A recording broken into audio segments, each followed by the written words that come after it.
The gates of Airovale stretched open as morning spilled across the cobbled streets.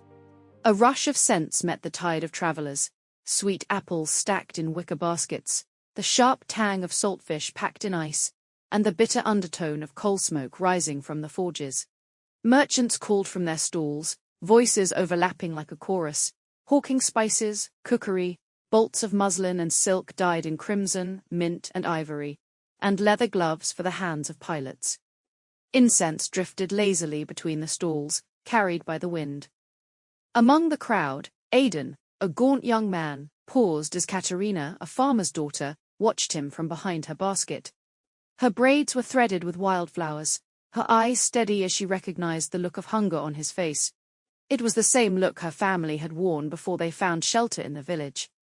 Others passed her stall, coins clinking, but she held back her hand until he drew near.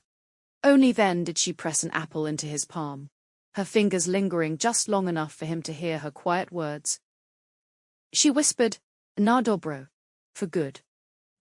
He blinked, unsettled by the depth in her eyes, uncertain whether she offered blessing or bargain.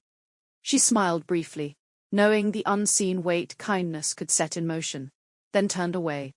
Aidan nodded in thanks, slipped the apple into his pocket, and disappeared into the press of bodies. The tower. High above, the groan of rigging and the hiss of escaping steam signaled the arrival of another zeppelin. Painted in blue and copper, the ship descended toward the seaport. Ropes were thrown down to the dock tower where workers scrambled to catch them. Boots clattered on the planks, shouts rose above the wind, and smoke rolled in waves as coal was loaded into the belly of the ship. The air itself seemed alive with motion, an orchestra of industry, ambition, and smoke. From a lofted office overlooking the docks, Alara leaned out of her wide window, letting the wind toss strands of blonde hair across her face. She recorded the ship's arrival in her ledger with brisk, deliberate strokes. Every tower, every docking fee, every outbound cargo, her father's fortune and the city's order depended on it. Her father, the town quartermaster, had once done this work himself.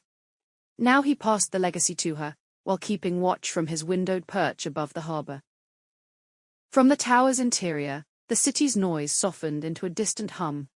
Alara closed the ledger and rubbed her fingers, ink-stained and stiff.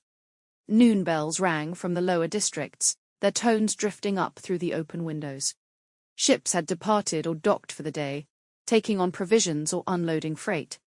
Everything would be still now, until evening. "Come eat," her father said. Garrick Vale set plates of fish and vegetables on a narrow table by the window, pulling out a chair for her. "Fresh tomatoes," he added, nodding at the dish. "Katerina says they're the last of the season. Look at the size of them." Alara exhaled, numbers still ticking through her mind, and joined him, setting the ledger aside. 5 arrivals before noon, she said. 12 departing at dusk, if the winds hold. Garrick tore the bread cleanly, offering her the larger half without looking. "They always think the wind will hold." "You logged the crescent traffic?" "Yes." "And did you mark them honest?" he asked mildly. She hesitated. "I marked them as they declared themselves." A low chuckle escaped him. "Good answer. Clever. You always say that. And you always prove me right." His gaze drifted back to the docks. "They don't go for copper, Alara." "Not truly? Copper is what they tell their wives." "And the crescents?" she asked. Garrick chewed slowly. "The crescents are dangerous and take more than they give. They always have.